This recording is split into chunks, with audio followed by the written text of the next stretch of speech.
나는 밀리터리 덕후다. 원격 밀리터리 팟캐스트 밀떡을 시작합니다. 정철 함께 경례 밀떡. 바로 안녕하세요, 박찬준입니다. 안녕하세요, 놀러온 남자 정명섭 정작입니다. 예, 월간 플래툰 홍희범입니다. 월간 플래툰 이준규 기자입니다. 네, 이렇게 밀떡이 시작됐습니다. 이번 시간은요, 머린, 바로 그 해병에 대해서 네. 이야기를 한번 해볼까 하는데요. 사실 댓글에 우리를 위시한 그 주변국들의 해병 전력을 궁금해하셔가지고 이번 기회에 그냥 간략하게 한번 정리를 해볼까 해서 이 시간을 마련했는데요. 안 그래도 최근에 기사들을 보게 되면 일본도 그렇고 중국도 그렇고 해병대라고 부를 수 있는 병력들을 좀 확충하고 있는데, 이게 사실 해병대라는 게 우리나라도 그렇지만 그 방어적인 요소보다는 솔직히 공세적인 그렇죠. 그렇죠. 아무래도 그렇기 때문에 사실은 이런 부대를 집중적으로 양성한다는 거는 어떤 그 해당 국가의 군사 교리라든지 전술 자체가 변하거나 혹은 공세적으로 전환되는 게 아닌가라는 전장 상황이 변했다고. 그 양대 산맥을 보자면 서방에 대표될 수 있는 그 미국의 이제 해병 입장에서 보면 당연히 그렇고요. 공세 기동 전력인 거죠. 그렇지만은 그거를 그 현실화하고 건설한 국가는 미국이 유일한 것 같고요. 그런 그렇죠. 쪽으로는 뭐 그걸 제외하더라도 러시아만 하더라도 러시아 교리에도 그 해병, 그 육전대라고 우리는 표현을 하는 해군 그 전력도 역시 공세적인 건 마찬가지예요. 그렇죠. 다만 무슨 뭐 상륙 작전에 특화돼 있던 군이다 그렇게 보기에는 좀 무리가 있죠. 많은 무리가 예. 있는 거고, 다른 교리가 있기 때문에 그렇게 발전을 안 시킨 것뿐이고요. 거기에서 뿌리가 되온 게 역시 중국도 마찬가지이긴 하나, 중국 같은 경우는 대만에 이제 상륙을 해야 되잖아요. 그래서 점점 더 기동군으로, 근데 기동이라고 해봐야 거의 목표는 유일무이하니까 기동군이라기보다는 육전대에 가까우면서도 그러나 이제 상륙 전력을 키우고 있죠. 뭐 상륙함들을 큰 이제 상륙 모함부터 이런 거, 예를 들어서 이제 075함이랄까 그렇죠. 이런 함들을 계속 건조하면서 누가 키우고 봐도 있죠. 대만 해안가에 보내겠다. 그렇습니다. 그런 의도가 있죠. 근데 이 시점에서 조금 이제 그 움직임과 그 무브먼트가 있는 거는 바로 일본의 육상 자위대의 1상륙 기동단이라고 하죠. 그렇게 해서 창설이 돼서 계속 그 활발하게, 겉으로 보이기에는 굉장히 활발하게 미군과 연합훈련을 하는 그 일본군이 있어요. 그 일본군의 내용은 한번 이 기자님께서 말씀 주시죠. 그 특이하게 일본은 그 따로 해병대라고 이렇게 창설을 하지 않고 육상자위대 안에 수륙기동단이라고 만들었습니다. 수륙기동단. 네. 나가사키현 사세보시 아이노우라 주둔지에 주둔하고 있고, 사실 생긴 지는 얼마 안 됐습니다. 2018년 3월 27일 창설인데, 그 전에 그 서부 방면 보통과 연대 이런 도서 탈환 작전을 위한 부대가 있었거든요. 그 부대를 연대를 근간으로 해서 만들었고, 생각보다 많지 않습니다. 지금 뭐 다 해야 한 3,000명. 근데 그때 기사에 나올 때 약간 뭐 기사를 자극적으로 쓰려고 데스크에서 뽑은 것 같은데, 독도를 점령하기 위한 이제 부대를 창설했다라는 식으로 이렇게 만들어서 이제 조금 약간 이슈가 됐던 적이 있었죠. 약간 무리죠, 그거는. 약간 무리고, 원래 얘들의 목표는 그 중국과 지금 가장 분쟁이 심한 센카쿠 열도가 점령당했을 때 탈환 수복한다가 목적이고요. 사실 독도도 긴급 상황이 생기면은 오지 말란 법 없죠. 원래 그거 담당하는 부대니까 그런 상황 생기면 제일 먼저 보내질 텐데.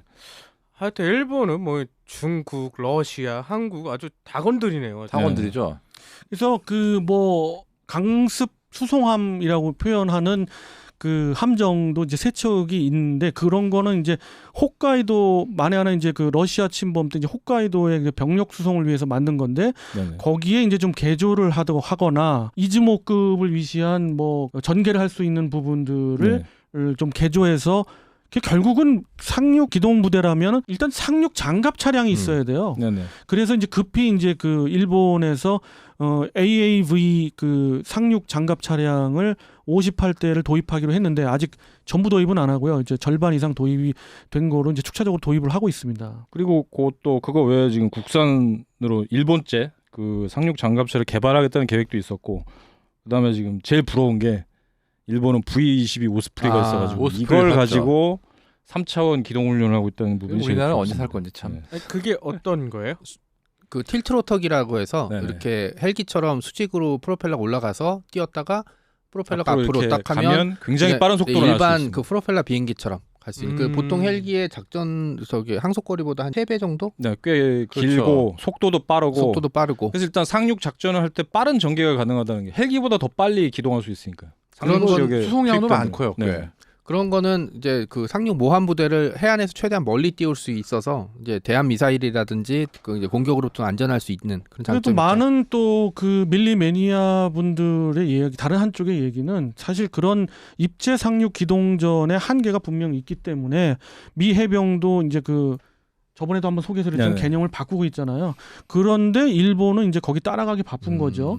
그러나 그럼에도 불구하고 말씀하신 대로 센카쿠 열도의 재탈환이랄지 뭐 이런 또 병력 전개를 하기 위해서 빠른 기동을 하기 위해서 그것이 필요는 합니다. 몇 년 전에 일본에서 그 영화 만화로 굉장히 유명했고 영화로 나왔던 게 공모 이부키였나요? 네. 거기 보면은 이제 말씀하신 대로 이제 만화에서는 중국이 이제 그 센카쿠 열도를 일부 점령해서 이 탈환하기 위해서 이부키라고 불렸던 이제 항모 상륙 기동단이 출동해서 교전을 벌이는 출동하는 장면이 나오죠. 참고로 그 MV-22로 불리는 틸드로터기는 그 미 해병에서만 현재 운영하고 있는 것은 아니고요. 비싸요. 그 미 해병이 상당량을 운영하고 있죠. 300대 이상을 운영하지만 그렇죠. 공군도 CV-22라고 그래가지고 특수작전용, 공군 특수작전용, 그러니까 뭐 공군 조종사의 그 탈출, 뭐 이런 구출, 뭐 이런 그 구조 이런 쪽으로 또는 그 공군의 역시 특수부대들 유도 미사일을 그 유도하는 CCT들을 전개시킬 때 운용하는 그 항공병기로 CV-20이라는 게 있고요. 또 최근에는 이제 그 해군에서 미 해군 항공모함의 보급을 담당하는 그 보급 수송기가 있어요. 그레이하운드였나요? 그레이하운드죠. C2 그레이하운드. C2 그레이하운드인데 그것이 너무 노후화가 돼서 그거의 대체기로 틸드로트기를 활용하고 있는데 우리도 사실은 우리 대한민국 지상군에서 좀 원하고 있긴 합니다. 근데 이제 비싸죠. 비싸기도 하고 좀 비싸죠. 그거의 교리상 한반도에 적합하냐도 좀 더 검토를 해봐야 됩니다. 사실은 뭐든지 다 어디서 다 좋으니까 우리도 좋다 이거는 사실 아니거든요. 아빠 사줘 뭐 이런 거는 사실은 국방에서는 조금 애매하죠. 그렇죠. 사우디아라비아도 아니고 참. 사우디아라비아는 저거 사주면 다 사줘. 그러니까요. 뭐 아무튼 일본이 그러고 있지만은 일본은 기본적으로 부사관의 어떤 그 운영 능력이랄지 또 기본적인 한계가 있습니다. 뭐 18세부터 33세까지를 그 모집을 하고는 모집 병력이잖아요. 그러다 보니까 재원들이 굉장히 수준이 낮아요. 사실 상당히 낮습니다. 뭐 이것이 뭐 보여주기 위한 어떤 그런 거에서 뭐 요즘 일본 육자대가 낮았다 그러는데 일본 현지인들이나 또 일본을 바라보는 전문가들은 그 부분에 있어서 고개를 갸우뚱하는 편들이 좀 더 많습니다. 일본은 이제사 걸음마 단계고요. 여기에 비해서 대만 해병은 상당히 그 미군의 영향을 받아가지고 미군의 그 훈련을 그대로 답습을 해요. 그렇죠. 우리처럼. 그렇기 때문에 굉장히 강력하긴 한데 그들은 또 아킬레스건이 사용하는 그 플랫폼들이 우리보다도 못하죠. 훨씬 못하죠. 그렇죠. 대만 같은 경우는 사실 해병대가 한때 우리보다 훨씬 앞서 해병대였습니다. 그렇죠. 수도 많았죠. 80년대, 70년대까지만 해도 80년대까지만 해도 우리보다 앞서 있었고 숫자 자체도 많지만 장비의 질, 훈련 모두 우리보다 앞서 있었는데 뭐 시간이 가니까 점점 우리보다 뒤처질 수밖에 없는 게 당장 상륙 장갑차 자체가 우리는 이미 20여 년 전부터 쓰고 있는 AAV7을 몇 년 전부터야 이제 도입해서 쓰고 있습니다. 그렇습니다. 거기에 전차도 우리 해병대 같은 경우 K1 쓰고 있지만 그쪽은 아직까지도 미국에서 들어온 M60 아니면 M40 용호 전차. 심지어 M41도 들어와 있어요 지금. M41은 사실 뭐 상륙 거점 방어용이긴 뭐 합니다만은 어찌됐든 M41까지 쓰고 있는 환경이고요.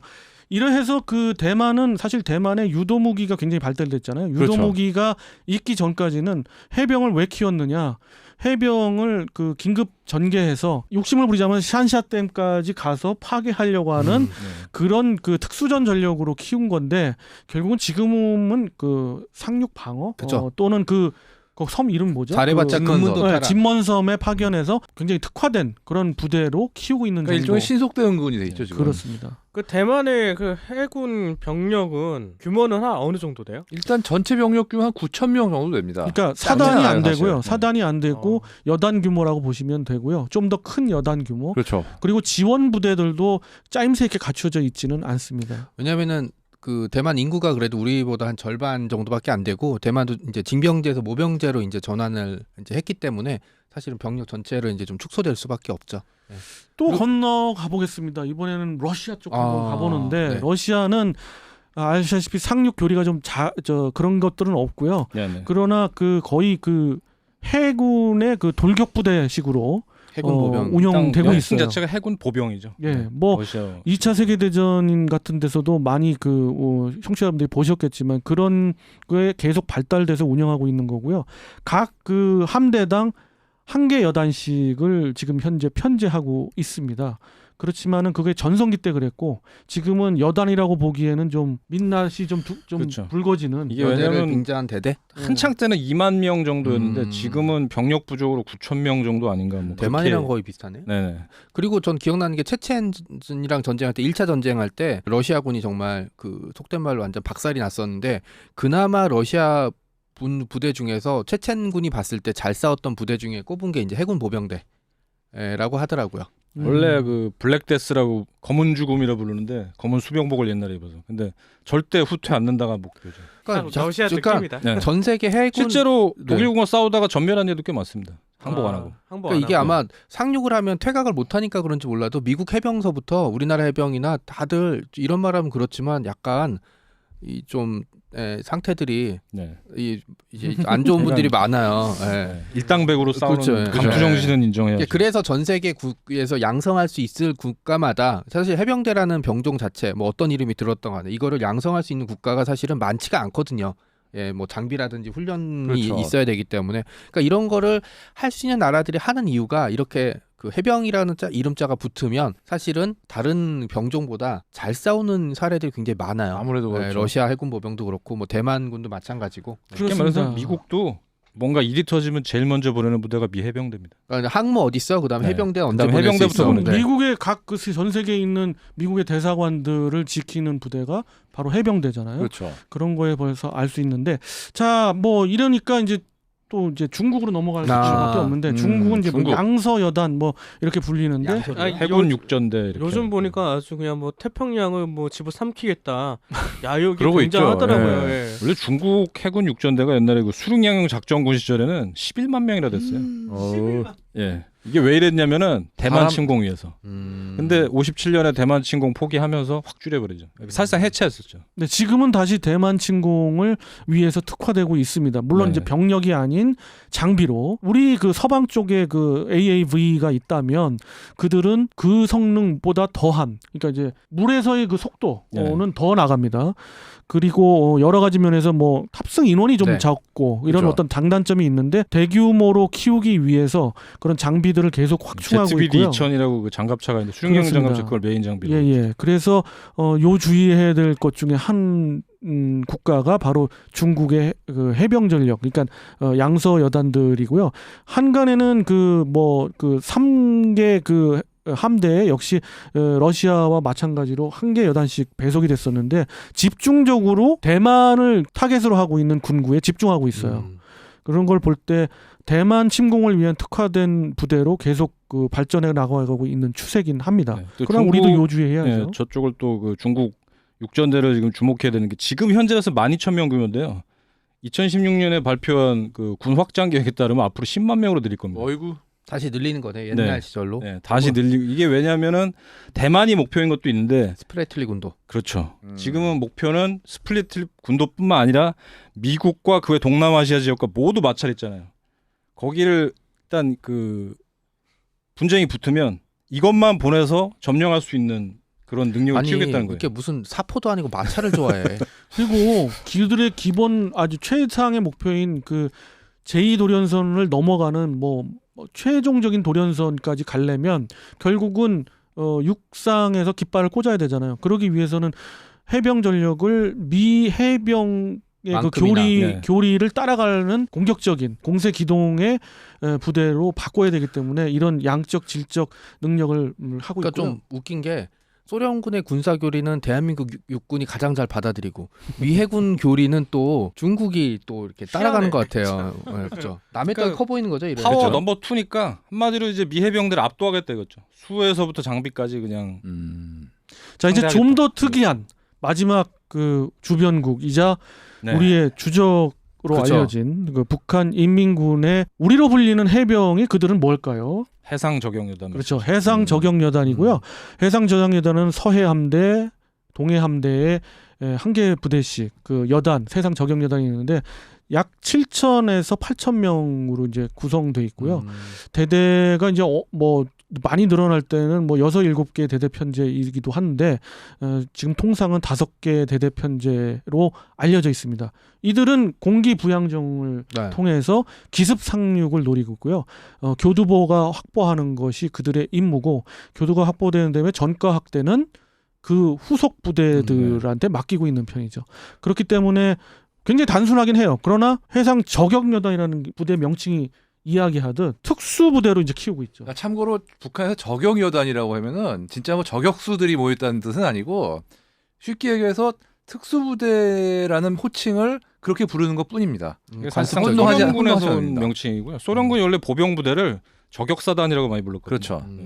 그래서 이제 그 지금은 최근 많이 줄었지만 예전에 이제 밀리터리 관련 소설 할 때 이제 남북 전쟁 같은 경험이 되면 북한이 주로 쓰는 전술이 서해에서 이제 공기부양정을 타고 서해 그렇죠. 5도 뭐 심하면은 이제 인천까지 이제 내려오는 연평도부터 네. 그냥 그렇게 쳐들어오겠다 공격하는 이거죠. 장면, 그래서 해병대가 이제 맞서 싸우는 장면이 좀 많이 나와서 어쨌든 사실 뭐 우리가 얘기했던 부대 중에서 가장 장비가 처진 건 사실이지만 사실 그게 이제 지형과 지리적인 거리가 짧다는 거, 기습이 가능하다는 거, 그리고 또 하나는 시키면 한다는 거. 시키면 한다는 거. 네, 요런 점들이 좀 이제 좀 걱정이 돼서 사실은 우리 그 검독3 B에 뒤에 달려있던 다련장도 사실은 뭐 여러 가지 용도가 있지만 뭐 그런 용도도 있는 걸로 저는 알고 있거든요. 결국은 뭐 아파치의 헬파이어에 녹아날 것 같아요. 공방 2, 3급의 공기부양정의 속도는 상당하지만 네.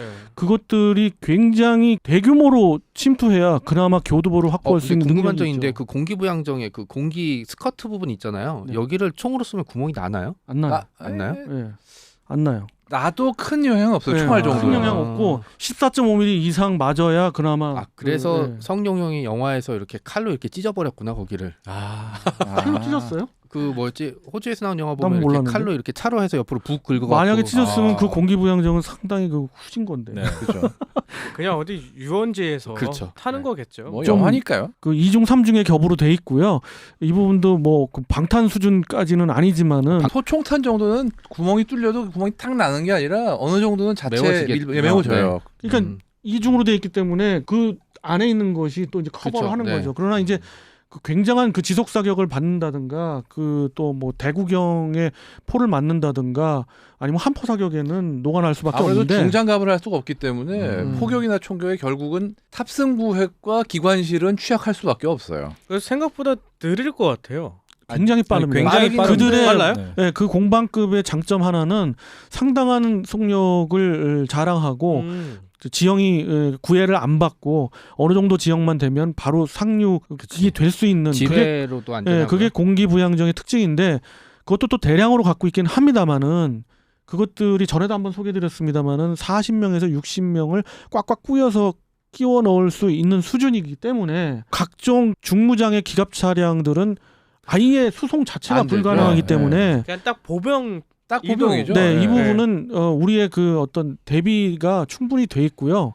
헬기로만 뛰어도 네. 사실 녹아내릴 것 아파치를 도입한 이유 중에 하나가 그거 공기부양정 대응도 있습니다. 네. 포착만 하면은 뭐 경멸하는 건 없지 아무리 않은데. 빨라봤자 네. 미사일은 못 따라. 그러니까 이제 공기부양정 공격할 때는 밑에 그 스커트 부분 말고 조종실이나 그 뒤에 프로펠러 있는 부분을 쏴야 되겠구나. 차라리 그렇죠. 그게 차라리 더 그게 낫죠. 공중 폭발탄들을 주로 많이 사용하고요. 그 다음에 안 그러면 그냥 헬파이어로 그냥 한 발에 그냥 바로 명중시킬 수가 있고요. 또 우리 그 백령도에 배치된 스파이크 미사일로 충분히 가격이 가능하고 그렇죠. 여러 가지 측면에서 공기부양정은 선택지가 아닙니다. 그리고 굉장히 대규모로 가야 되기 때문에 포착이 60, 쉽겠죠. 70대 이상 모여있기 전에는 어렵거든요. 그러면 위성에서 다 보고 있기 때문에 어렵습니다. 자, 뭐 이렇게 남은 해서 건 잠수정밖에 없네요. 예. 네, 자식들. 뭐 이렇게 조금 빠르겠지만 이렇게 5개 우리 주변국의 그런 어떤 육전대 뭐 해병 관련된 그런 결론은 부대들을 다들 만만치 않다. 네. 그러나 그 중에서도 대한민국 해병이 돋보인다라는 네. 거는 뭐 말씀드릴 수 있습니다. 이건 국뽕 아니고요. 네. 자, 이렇게 해서 각국의 해병, 특히 주변국 해병을 댓글이 나왔기 때문에 네네. 우리가 한번 말씀을 올리는 시간을 드려봤고요. 다음 시간에도 댓글에 아주 재밌는 네. 또는 그 이슈가 될 만한 게 있으면 이런 좋은 아이디어 계속 부탁드리겠습니다. 따로 빼가지고 좋습니다. 특히 또 우리 이 기자님께서 그거 잘 생각하세요. 네. 아주 예. 이번에도 이 기자님의 아이디어셨습니다. 자, 이것으로 이번 시간 마쳐보도록 하겠습니다. 청취자 함께 경례 밀떡.